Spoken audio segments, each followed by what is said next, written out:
महिलाएं हालात से दलित है, चाहे वो किसी बिरादरी की हो। दलित महिलाओं को तो अपने समाज से भी लड़ना पड़ता है। मायावती जी ने कितना संघर्ष किया। महिला विंग तो सब पार्टी बनाती है, लेकिन टिकट देने के टाइम में होता क्या, महिला है जीतेगी कि नहीं जीतेगी। जब तक रिजर्वेशन महिलाओं को नहीं मिलेगा तब तक अधिक से अधिक महिलाओं को चुन करके आना सदन के अंदर कठिन है। संविधान की लोग बात करते हैं और दलितों का आरक्षण खत्म कर रहे हैं इंटरकास्ट मैरिज करके। आंगनबाड़ी केंद्र जो दलित बस्ती में होता है और वहाँ पर फॉरवर्ड समाज की महिला सेविका हैं, वहाँ खोलना नहीं चाहती हैं।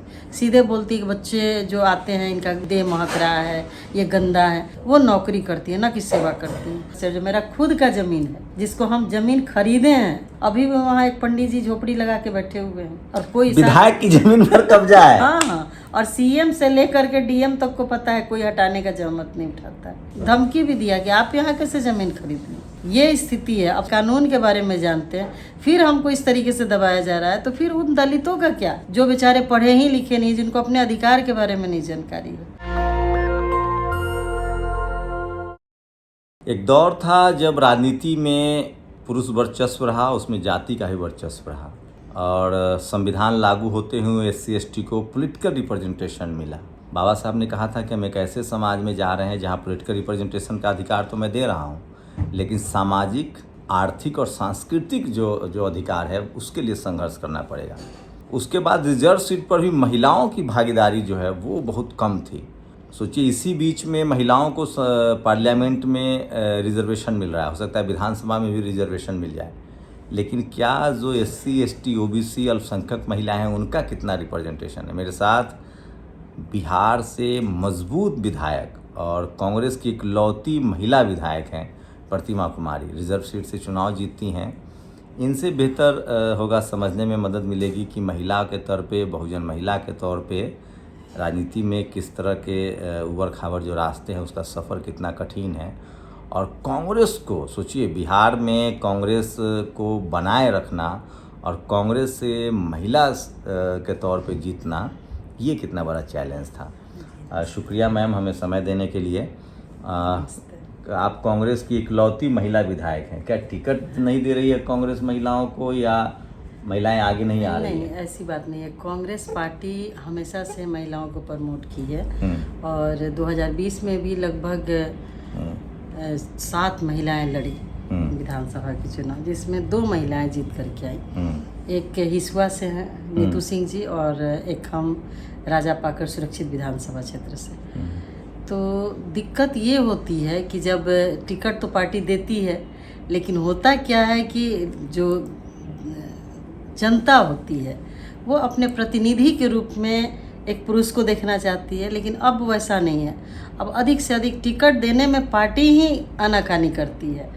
तो हमारी पार्टी महिलाओं के प्रति पॉजिटिव है और जो भी महिलाएं हैं, अभी सदन में 26-27 महिलाएं हैं बिहार विधानसभा में। तो धीरे धीरे जब तक रिजर्वेशन महिलाओं को नहीं मिलेगा तब तक अधिक से अधिक महिलाओं को चुन करके आना सदन के अंदर कठिन है। क्या लगता है आपके, अगर राजनीतिक करियर की बात करें तो कैसे शुरुआत हुई आपने? जैसा कि आपने शुरू में ही कहा कि दलित, पिछड़ा और महिला, तो लगभग मेरे ख्याल से महिलाएं हालात से दलित है, चाहे वो किसी बिरादरी की हो। उनको बड़ी संघर्ष करना पड़ता है और दलित है तो दलित है। दलित महिलाओं को तो अपने समाज से भी लड़ना पड़ता है, क्योंकि अपने समाज के लोग दलित महिलाओं का नेतृत्व स्वीकार नहीं करते हैं। क्योंकि हम जानते हैं बहन जी मायावती जी ने कितना संघर्ष किया और हमारी शुरुआत 2007 से हुई। बसपा से, बहुजन समाज पार्टी से हमने शुरुआत की थी। राजनीति की शुरुआत हमारी बहुजन समाज पार्टी से हुई और मेरा उद्देश्य था, क्योंकि हम लॉ ग्रेजुएट भी हैं और छपरा के जाने माने कॉलेज राजेंद्र कॉलेज से हमने जूलॉजी ऑनर्स किया था। तो मुझे लगा कि आप सारण जिले की? सारण जिले, मेरा मायके और ससुराल दोनों, सोनपुर ससुराल है और मायके छपरा में है। तो लगा कि पढ़ लिख करके नौकरी तो सब लोग करते हैं। बाबा साहब ने कहा कि जब ये सत्ता की चाबी जो होती है वो सामाजिक, आर्थिक और राजनीतिक विकास के लिए बहुत ज़रूरी है। तो इसलिए हमने बसपा से अपनी राजनीतिक कैरियर की शुरुआत की और मेरा उद्देश्य था कि अधिक से अधिक लोगों से मिलें, चाहे वो किसी भी बिरादरी के हों, महिलाओं से मिलें और उनसे मिल कर के उनके बारे में जानें कि वो क्या करती हैं, वो करना क्या चाहती हैं। तो गांव में जाने पर स्थिति ऐसी होती थी कि हमारे समाज के भी यदि पुरुष होते थे तो महिलाओं को बाहर नहीं आने देते थे। यदि हम कुछ बोल रहे हैं, किसी विषय पे हमारी बात हो रही है, तो सीधे वो लोग बोलते थे कि अरे महिला को रहने दीजिए, हम लोग समझ लेंगे। तो ज़रूरत है किसी भी कौम की महिलाओं को आगे बढ़ाने के लिए पहले परिवार से शुरुआत होती है, और परिवार में जब तक समानता का भाव नहीं रहेगा, महिला वो उनके अंदर एक हेजिटेशन जो होता है वो निकल नहीं पाता है। और उसके लिए आपको अगर आपकी बात करें व्यक्तिगत रूप से, तो पति, पिता या भाई, सबसे ज़्यादा सपोर्ट किसको मिला राजनीति में, किससे मिला, या बच्चों से? नहीं, मेरी तो शादी हो गई थी, तो माता पिता का जो एक भूमिका रहा, उन लोगों ने अपनी भूमिका बहुत ईमानदारी से निभाई। उस जमाने में भी लोग बेटियों को मैट्रिक के बाद शादी हो जाती थी, लेकिन मेरे माता पिता ने मुझे पढ़ाया। फिर अम्बेडकराइट थे वो? हाँ, लगभग नहीं, ऐसा नहीं, लेकिन दलित तो अम्बेडकराइट ही होते हैं।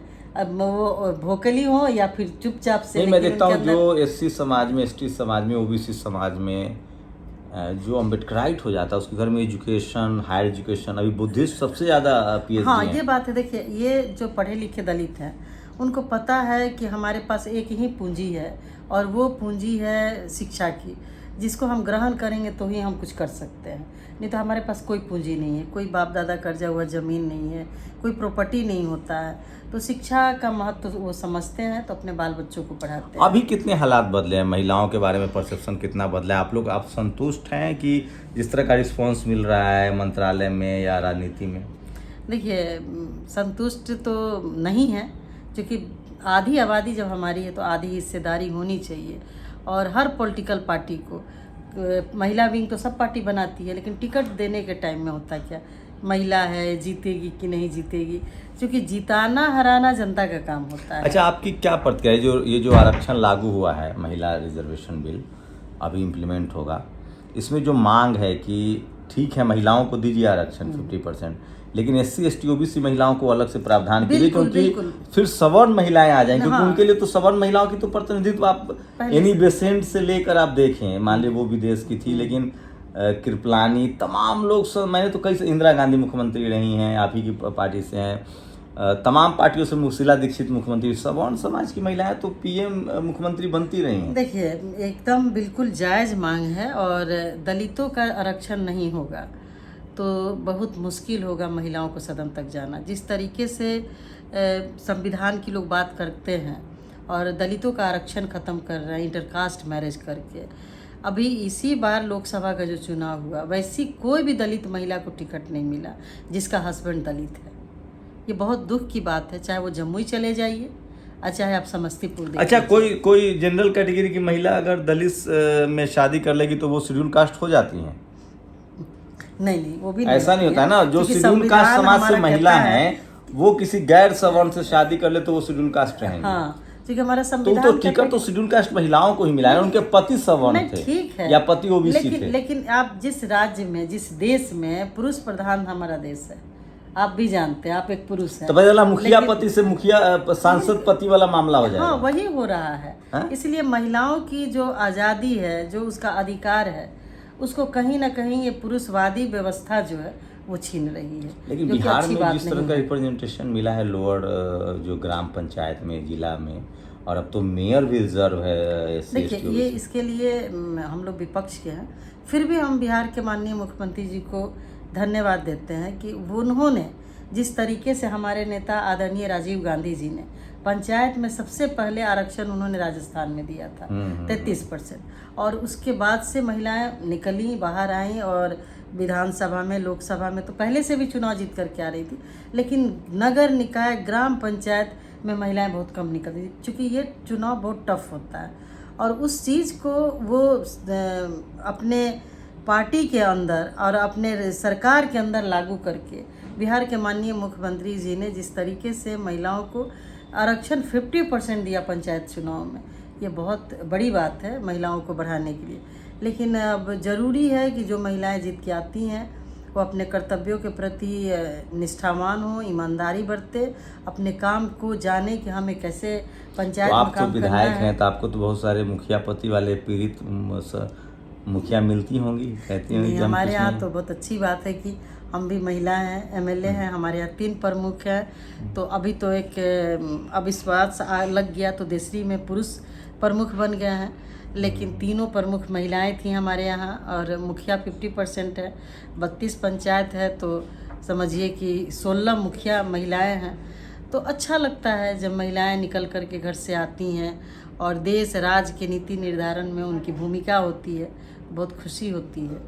कैसे आपकी राजनीति में कैसे दिलचस्पी बनी रही? एकदम जब आप लॉ कर रही थी, ग्रेजुएशन कर रही थी, तभी तय कर लिया था कि राजनीति में आना है? नहीं, हमारे हस्बैंड की पोस्टिंग थी झारखंड में। अच्छा। और कैडर जब बंटवारा हुआ तो हम बिहार में हम लोग आ गए। उसके बाद बिहार की स्थिति देख के लगता था कि एक आप जब झारखंड जाइएगा, जमशेदपुर में बहुत दिनों तक हम लोग रहे, तो जमशेदपुर का एक रहन सहन तौर तरीका, चूँकि वो कस्मोपॉलिटन सिटी है और अलग अलग राज्यों की महिलाएं होती हैं, तो उन महिलाओं को देख के लगता था कि ये महिलाएं कहीं बिहार की महिलाएं से आगे हैं और खुले विचार की हैं। तो जब हम इधर आए बिहार, तो हमको लगा कि हमको कुछ करना चाहिए। तो एक हमारे परिचित ही हैं, वो आए तो उनसे हमारी बात हुई, और बसपा से वो जुड़े हुए व्यक्ति थे, वो ऐसे रहने वाले थे नेपाल के। तो उन्होंने कहा कि आपको भाभी जी नौकरी नहीं, आपको पॉलिटिक्स में आना चाहिए। और हम लोग, बाबा साहब का परिनिर्वाण दिवस 6 दिसंबर था, मेरे पतिदेव का बहुत सहयोग रहा, कभी उन्होंने रोका नहीं, कदम कदम पे हमारा एक मित्र की तरह, एक सलाहकार की तरह, एक गुरु की तरह उन्होंने सहयोग किया। और आज मैं बहुत उनके क्रेडिट बदौलत दे यहाँ रही तक- हैं। बिल्कुल, क्योंकि हर दबाव है क्रेडिट देने का? नहीं, दबाव नहीं, क्योंकि देखिए एक लंबा सफर दिन रात रहा। इतना मैं, हाँ। आप तो मेरी विधायक भी हैं आपका मैंने बहुत सोशल मीडिया फॉलो किया आपका। आप जिस तरह से करती हैं और आप देखिए, इतना, तो उसमें उसके लिए हमको सबसे ज़्यादा एनर्जी हमारे पतिदेव के सहयोग की वजह से मिलता है। क्योंकि कितनी बार होता है, जैसा आपने कहा, महिलाओं को जल्दी टिकट नहीं मिलती। बसपा में रहे, बसपा में लोगों ने मेरा टिकट काट दिया। 2009 में हमने हाजीपुर संसदीय सीट से लोकसभा निर्दलीय चुनाव हमने लड़ा। उसके बाद में फिर कांग्रेस ज्वाइन की 2009 में, और उसके बाद से हमारा कांग्रेस के साथ ये सफ़र एक मुकाम तक मुझे पहुंचाया गया कांग्रेस के द्वारा। इसके लिए मैं अपने नेता आदरणीय राहुल जी को, मैडम सोनिया जी को और खरगे साहब को धन्यवाद देती हूँ कि उन लोगों ने एक दलित महिला को टिकट दिया। और हाजीपुर जैसे जगह से, और राजापाकर विधानसभा क्षेत्र की मैं पहली महिला एमएलए, जहाँ मतलब एलजेपी का वर्चस्व है। हाँ। और उसमें भी आप, माना जाता है कि वैशाली जिले में रामविलास जी की पार्टी से ही आप सांसद एमएलए बन सकते हैं। और कांग्रेस पार्टी लगभग विगत 25 वर्षों से किसी भी सीट से कोई नहीं जीता था। वहाँ हम दलित सीट से चुनाव जीत के आए। इसके लिए राजापाकर की जनता को धन्यवाद देते हैं कि उन्होंने मुझे प्रतिनिधि के रूप में चुना। और हमारी यही कोशिश है कि वहाँ के हर वर्ग, हर जाति, धर्म, हर क्षेत्र का विकास। क्या लगता है, क्या है प्राथमिकताएं, क्या है राजनीति में? चूँकि अब राजनीति, बिहार में राजनीति एक ऐसे, मतलब मैं जब आपसे मिला, कई बार मिला, उसके बाद हम लोग लास्ट में आज इंटरव्यू कर रहे हैं, बिहार में राजनीति को स्टेटस से जोड़ दिया है आदमी ने, पावर से, पैसा से, स्टेटस से। ऐसे में एससी एसटी ओबीसी वर्ग से आने वाले लोग कितना सस्टेन करेंगे? आई उनको भी उसी रेस में उतरना पड़ेगा। नहीं, हम एक चीज़ कहना चाहेंगे, मेरा अपना पर्सनल अनुभव है कि आज़ादी तो मिल गई है, लेकिन अभी भी ऐसा लगता है कि दलित गुलाम है। दलित एमएलए चाहे 100 टाइम्स काम करे, वो 24 आवर्स लोगों के बीच रहे, फिर भी लोगों को लगता है कि दलित को वो मान सम्मान नहीं मिलता है जो अन्य लोगों को मिलता है। दलित एमएलए को किसी से पूछे, सबकी अपनी अपनी पीड़ा है। और हमारा जो क्षेत्र है, हम तो चाहते हैं कि हर वर्ग का, हर व्यक्ति का, जो हमें वोट दिया, जो नहीं दिया, सबका काम किया जाए। लेकिन कभी कभी वो ये पता चल जाता है कि आप दलित हैं लोगों के व्यवहार से, जो कि बहुत ही दुखद है। नहीं तो क्या लगता है आपको? मैं बात कर रहा हूँ, आप इतना हाईली इंटेलेक्चुअल है, आप दुनिया भर की राजनीति पर हम लोगों ने हम लोग किया, आप देश की राजनीति पर डिस्कस करती हैं। मैं एकदम मतलब एक तो प्रॉब्लम है, एक तो नेताओं का प्रॉब्लम है इंटेलेक्चुअल को लेकर, पढ़ाई लिखाई को लेकर। लेकिन एक तो हमने देखा है कि खासकर जो रिजर्व सीट से चुनाव लड़के आते हैं, उनको लगता है कि पार्टी का बड़ा एहसान है मुझ पर, या तमाम लोग कहते हैं कि जो पॉलिटिकल पार्टियां थी, जब तक दलित बैकवर्ड वाली लीडरशिप वाली पार्टियां नहीं थी, तब तक ऐसे था कि लोग अपने घर के नौकरों को रिजर्व सीट पर चुनाव जाए। ये भी हुआ है 80 के दशक से पहले तक इस तरह के हालात थे।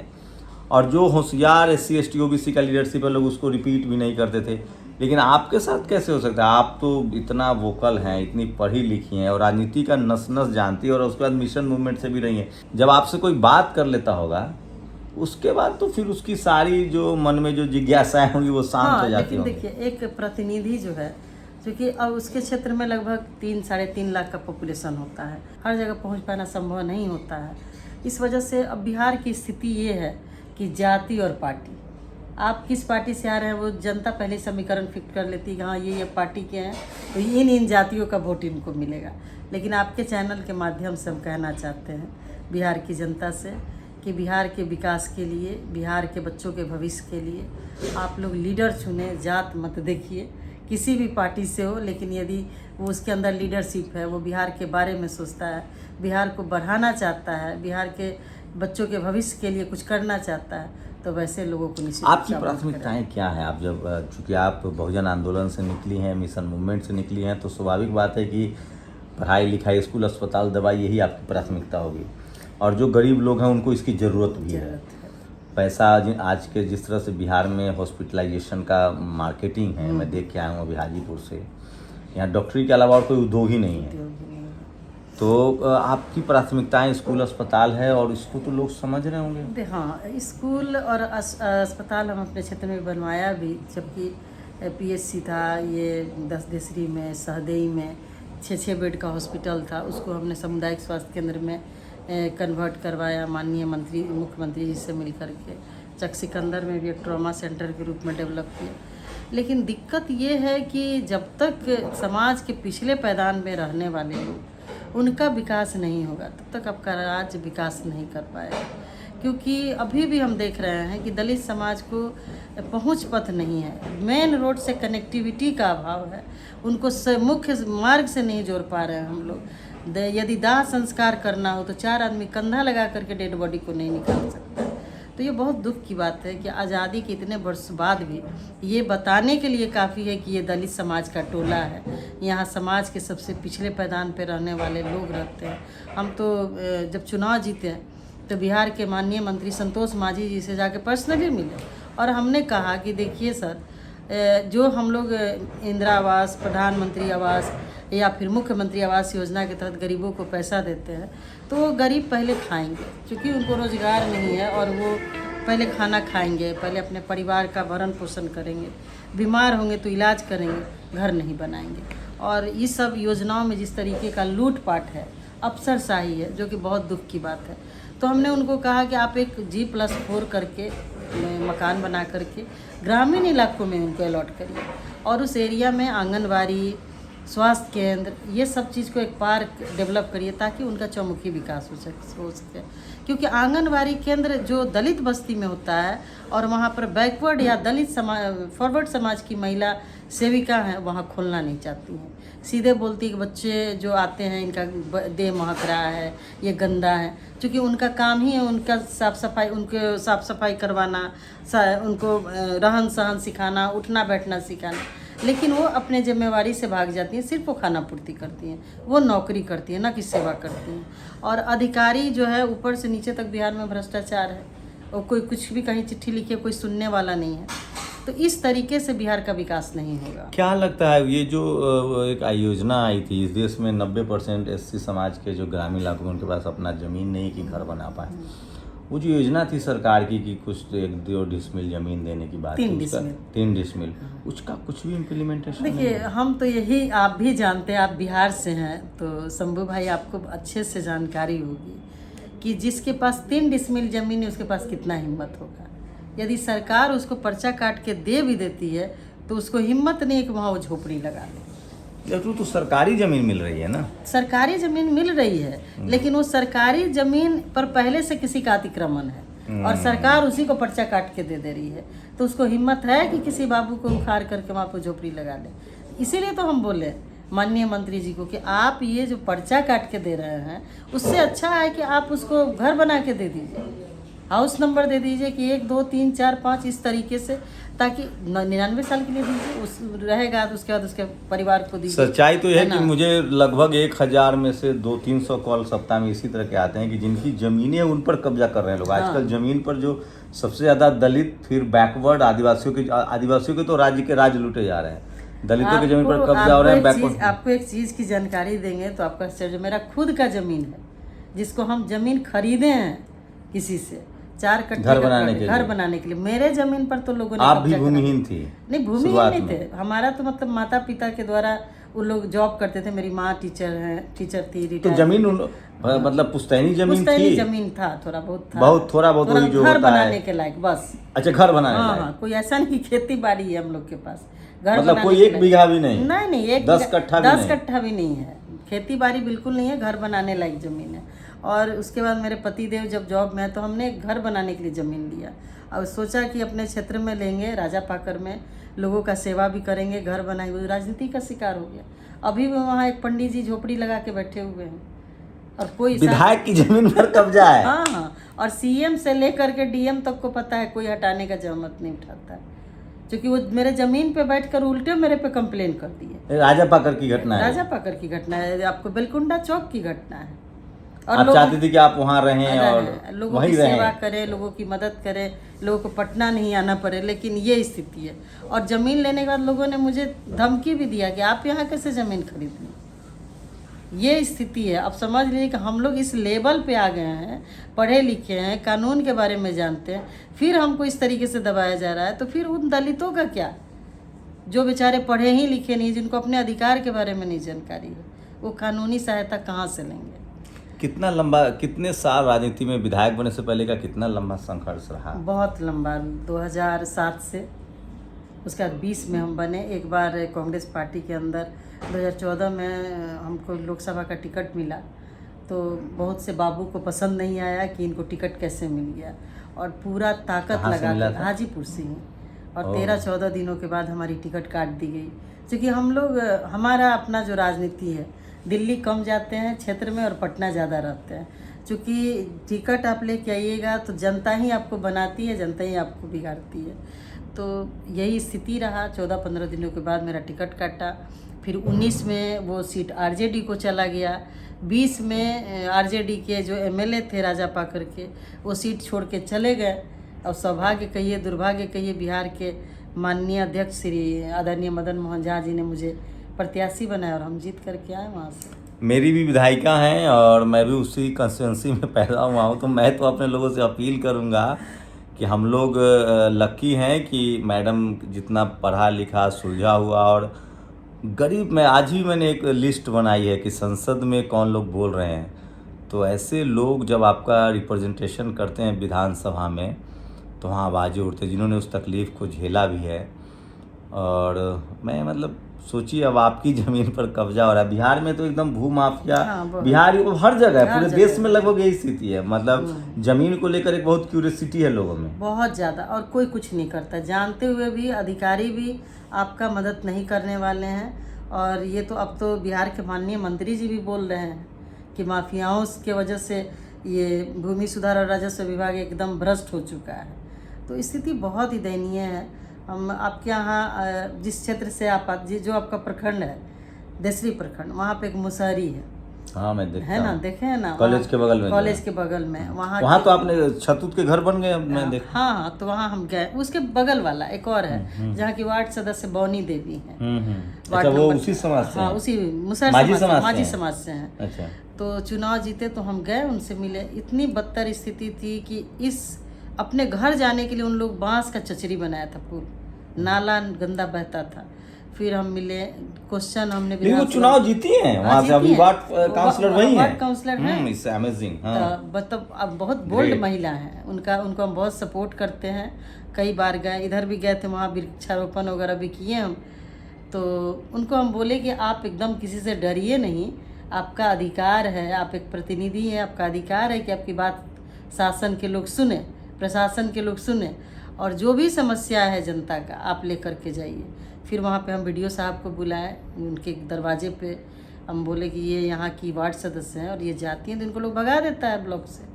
आप चूंकि वीडियो साहब भी सौभाग्य कहिए कि दलित समाज से हैं, तो वो सोचिए बात बिहार समझें। में मांझी जी पहले व्यक्ति हैं जो केंद्रीय मंत्री बने हैं मांझी समाज से, और उनके समाज की वार्ड काउंसलर को मतलब भगा दे दी। मांझी जी को मैं इसको ट्वीट करूंगा ये वाला एकदम पोस्टर। करिएगा, हाँ? क्योंकि तब हम जब गए तो वहाँ पर उन लोगों का मिट्टी भरवा के सड़क बनवाए, अभी उसको पीसीसी करवाना है, तो दिक्कत है, कोई नहीं सुनता है। प्रतिनिधि होने के बाद भी ब्लॉक से उन लोगों को भगा दिया जाता है।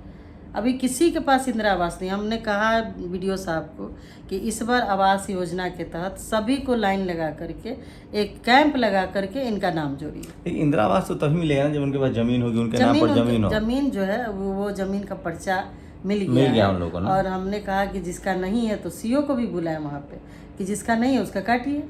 अब यहाँ पे बस गया तो जाएगा कहाँ? एक झोपड़ी लगाने के लिए गरीब व्यक्ति को कितना सोचना, प्रतिदिन 400 रुपया कमाता है, 5 आदमी 7 आदमी का परिवार होता है, खा करके पेट काट के वो 1000-2000 बचा करके 10,000 का झोपड़ी लगाता है, उसका 10,000 10 लाख के बराबर है। और शासन प्रशासन के लोग जाते हैं। लेकिन आपके क्षेत्र में मैं देखता हूँ युवाओं का बहुत साथ मिल रहा है आपके साथ, जो नए युवा लोग हैं वो बहुत आपके साथ रहते हैं। नहीं, युवा लोग का तो बहुत, युवा लोग ही हमको चुनाव भी जितवाए, क्योंकि हमारे चुनाव में जो ग्रामीण क्षेत्र था, सड़कें खराब थी, स्कूटी से घुमा घुमा के उन लोगों ने कैंपेनिंग भी किया। कांग्रेस के, हमारे यूथ कांग्रेस के जितने भी लड़के थे, राजद के थे, और उसके बाद भी जो दूसरे दल के भी थे उन लोगों ने भी सपोर्ट किया। चुनाव जीतने के बाद वो एकदम, यहाँ पर कोई ये नहीं है टाइम का प्रतिबंध नहीं है कि आप इतने बजे आइए उतने बजे आइए। आपको जब मर्जी अपने एमएलए से मिल सकते हैं। 24/7 हमारा आपको मोबाइल नहीं ऑन लगता रहता है। आप लोगों को, आप जैसे कुछ लोग हैं उनको डिसीजन मेकिंग बॉडी में आना चाहिए, क्योंकि अब खासकर बैकवर्ड दलित राजनीति के जो बड़े लोग हैं उनका समय खत्म हो रहा है। देखिए, ये सही आप कह रहे हैं, लेकिन इसके दोषी हम खुद ही हैं। दलित और बैकवर्ड समाज के लीडर नहीं चाह रहे हैं कि दलित और बैकवर्ड का लीडरशिप आगे आए। और हम तो आपके चैनल के माध्यम से उनको भी कह रहे हैं आग्रह पूर्वक कि यदि आप दलित और बैकवर्ड लीडरशिप को आगे नहीं बढ़ाते हैं, जिनके अंदर लीडरशिप है, तो फिर समझिए कि हम लोग फिर उसी ज़माने में वापस चले जाएंगे जिसके लिए बाबा साहब ने बहुत संघर्ष करके हमें यहाँ तक पहुँचाया था। तो ये बहुत दुख की बात है। सोचिए, तो मैं फिर कह रहा हूँ, लोकतंत्र सबसे शानदार विधि है, सबसे शानदार प्रोसेस है जिसमें सबकी बात होती है। और मैं फिर कह रहा हूँ, नेता चुनते समय ध्यान जरूर रखिए, उसके पास पैसा हो न हो, वो बड़ी बड़ी गाड़ियों से चलता हो न हो, रसूखदार हो न हो, कम से कम वो सामाजिक संतुलन को समझता हो, जस्टिस को समझता हो, न्याय को समझता हो, और आपके लिए उसके मन में दर्द हो, तकलीफ़ हो, पीड़ा हो, वो महसूस करे, और उन्हीं सब रास्तों से वो निकल के आए हैं। तो ये हमारे साथ थी प्रतिमा कुमारी दास, और ये विधायक हैं अभी बिहार विधानसभा में, कांग्रेस पार्टी की इकलौती महिला विधायक। वो कुछ दिखा रही थी फोटो, ये हैं, यही बौनी जी हैं। तो एक लाइन से वहाँ माझी समाज के भी लोग हैं और एससी समाज के और महादलित समाज के भी लोग हैं, और उनके पास कभी घर नहीं था। नहीं, पिछली बार मैं गया था विधानसभा चुनाव, मिला था इन लोगों से। तो ये शानदार है, और मेरी तरफ से मैं तो आपका वोटर भी हूँ मेरे पेरेंट्स वोटर भी हैं। तो शुक्रिया मैम। और क्या क्षेत्र के लिए और क्या कहेंगी, क्या प्राथमिकताएं हैं? देखिए, क्षेत्र के लिए तो अभी सड़कें हमने बहुत सी बनवाई है, अभी 4-5 पुल बन भी रहा है सहदेई में। चूँकि एक 15 वर्ष से मोरवतपुर की 11.5 किलोमीटर लंबी सड़क थी, उस पर विभागीय केस वगैरह चल रहा था। लगभग उसको पास करवाने में 2 वर्ष का समय लगा, जो कि बहुत ही दुखद है। जनता बहुत निराश हो गई। बहुत लोगों ने फेसबुक पर तरह तरह का बात लिखा, न्यूज़ में निकलवाया कि विधायक कुछ करती नहीं है। लेकिन हम आपके चैनल के माध्यम से कहना चाहते हैं कि मेरी प्राथमिकता होती है यही कि हमारे क्षेत्र की जनता को अच्छी सड़क, बिजली, पानी और शिक्षा की व्यवस्था दुरुस्त हो। इसलिए अभी इस बार सदन में हमने निवेदन के माध्यम से महिला महाविद्यालय के लिए भी निवेदन किया है। क्योंकि जिस तरीके से बिहार में महिलाओं को आरक्षण तो मिल गया नौकरियों में, लेकिन बहुत सी लड़की ऐसी है जो 12th के बाद उनके माता पिता बाहर नहीं जाने देते हैं। जो माहौल है तो लड़कियां पढ़ नहीं पाती है, उनका पढ़ाई। मेरे पंचायत में तो है ना एक आवासीय स्कूल, वो है गर्ल्स के लिए या बॉयज के लिए? नहीं, गर्ल्स स्कूल है वो, ये कस्तूरबा विद्यालय। कस्तूरबा विद्यालय। लेकिन अब उसके बारे में क्या बोला जाए, प्रशासनिक उदासीनता के वजह से वो तो आप लोग राज्य सरकार के अंतर्गत है या केंद्र सरकार के केंद्र सरकार के अंतर्गत है। अच्छा, केंद्र देखना है, केंद्र देखता है, लेकिन वो डीएम साहब देखते हैं। हम कई बार गए जा करके बोले, लेकिन जिस तरीके से चिराग जी से बात करनी पड़ेगी, बात करिए। और जिस तरीके से उसका एक नियम है कि गांव में जा करके एक सेमिनार करके सभा लगा करके बच्चों को उस स्कूल में एडमिशन कराना है, खास तौर से दलित पिछड़े समाज की लड़कियों को जो आर्थिक रूप से कमज़ोर है। सरकार की तरफ से हर चीज़ उपलब्ध है उनके लिए, लेकिन हो नहीं पा रहा है। तो मैं तो फॉर्चुनेट हूँ कि मैं जब बिहार में वोटर रहा तो लोकसभा और विधानसभा दोनों रिजर्व है हमारे लिए, और मुझे मौका मिल रहा है कि मैं और हमारे यहाँ से बड़े नेता हुए, रामसुंदर दास हुए, मुख्यमंत्री बने, वो भी लोकसभा रहे हैं, रामविलास पासवान को आजकल चिराग पासवान वहाँ से हैं, और दिल्ली में भी मैं जहाँ का वोटर हूँ वो रिजर्व सीट है। तो इससे समझ में आता है, मैं फिर कह रहा हूँ, जो वीकर सेक्शन के लोग हैं वो राजनीति में जब आते हैं तो वो रसूख के लिए नहीं आते हैं। उनका जो जीवन संघर्ष है वो चाहते हैं कि हमारे आने वाली नस्लें जो हैं उनको मदद पहुंचाई जाए और वो उस संघर्ष से कम बच सके और बेसिक इंफ्रास्ट्रक्चर उनके साथ हो। प्रतिमा जी से बातचीत करके आप कैसा सोच रहे हैं, मैं फिर कह रहा हूँ, लोकतंत्र में नेताओं को दरकिनार मत कीजिए, उनसे समझने की कोशिश कीजिए। इस देश में कम से कम 90% लोगों को जो सब कुछ मिला है, हम जैसे लोगों को, SC ST OBC अल्पसंख्यक गरीब किसानों को, वो डेमोक्रेटिक सिस्टम से, पॉलिटिकल सिस्टम से और राजनीति से ही मिला है। और इसलिए हमारी कोशिश होती है कि वैसे तमाम पॉलिटिकल लीडरशिप भविष्य में क्या प्लानिंग है, दिल्ली आना चाहते हैं? नहीं, अभी तो बिहार में बहुत कुछ करना है। वैसा मौका मिलेगा तो निश्चित रूप से दिल्ली जाएंगे, क्योंकि जो लोकसभा होता है लोकतंत्र का महामंदिर है, महापंचायत है, वहाँ कानून बनाया जाता है देश के लेवल पे। तो जा कर के मौका मिलेगा तो जब जाएंगे तो हमारा यही कोशिश रहेगा कि दलितों को आप भूमि मत दीजिए, उनको एक घर बना के दीजिए। उन जो एक बड़ी बात है। मैं तो चाहूँगा कि कट आपको प्रधानमंत्री को ट्वीट किया जाए। आइडिया जो आप दे रही हैं शानदार है। घर दीजिए और मूलभूत सुविधा दीजिए, क्योंकि हमारे यहाँ कुछ ये मल्लिक समाज के लोग रहते हैं देसरी में ही, जहांगीरपुर शाम में चुनाव जीते तो जो महादलित हैं, जो सूप डगरा बनाते हैं और जीवन यापन करते हैं। क्या वहाँ के मुखिया, हमने इसको विधानसभा में ही क्वेश्चन बजट सेशन के दौरान भी बोला था कि आप सामुदायिक शौचालय उनके घर के पास बनाते हैं, इंदिरा आवास देने की बात आती है तो आपको घूस नहीं मिलता तो आप नहीं देते हैं उनको। क्योंकि अभी भी जाइएगा तो कुत्ता इधर से घुसता है, आंगन से घुसता है और घर से निकलता है। तो दिक्कत है, बहुत तकलीफ होती है कि वो भी हमारे समाज के अंग है, वो भी आज़ाद भारत में अपने आप को आज़ाद भारत। एक शानदार आइडिया है। जिनके पास ज़मीन नहीं है उनको इंदिरा आवास नहीं मिलेगा। सरकार की नैतिक जिम्मेदारी है, संवैधानिक जिम्मेदारी है कि वो ज़मीन के साथ उनको घर दे। प्रधानमंत्री कह रहे हैं कि हम 3 करोड़ 4 करोड़ 10 करोड़ लोगों को घर दे रहे हैं। जो इस देश में सबसे बड़ी हकीकत है, इस देश में सबसे पहले जिनके पास ज़मीन नहीं है वो शेड्यूल कास्ट के लोग हैं, फिर शेड्यूल ट्राइब हैं, फिर OBC के लोग हैं, अल्पसंख्यक समाज के लोग हैं, उसके बाद गरीब आते हैं। सवर्ण भी गरीब होंगे, उसके बाद ज़मीनें नहीं होंगी। तो ये जो ये सब चीज़ें हैं और ये सब समझने की कोशिश कीजिए, और मैं कोशिश करूँगा कि आप लोग समझिए और ऐसे ही नेताओं को चुनिए जो आपके दर्द को, आपके मर्म को, आपकी तकलीफ़ को जानता हो। शुक्रिया मैम हमसे बातचीत करने के लिए।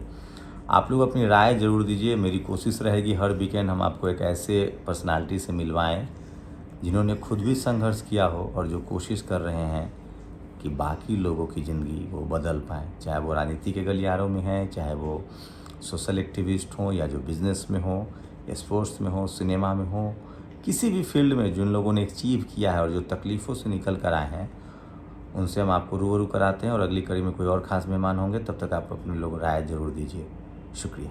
नेशनल दस्तक की आपसे गुजारिश है कि अगर इसको बचाना चाहते हैं तो नेशनल दस्तक को सब्सक्राइब करने के लिए रेड कलर के सब्सक्राइब बटन को दबाएं, फिर बेल आइकन की घंटी दबाएं। नेशनल दस्तक को बचाने के लिए बहुत ज़रूरी है कि हर खबर को शेयर करें, लाइक करें, कमेंट जरूर करें।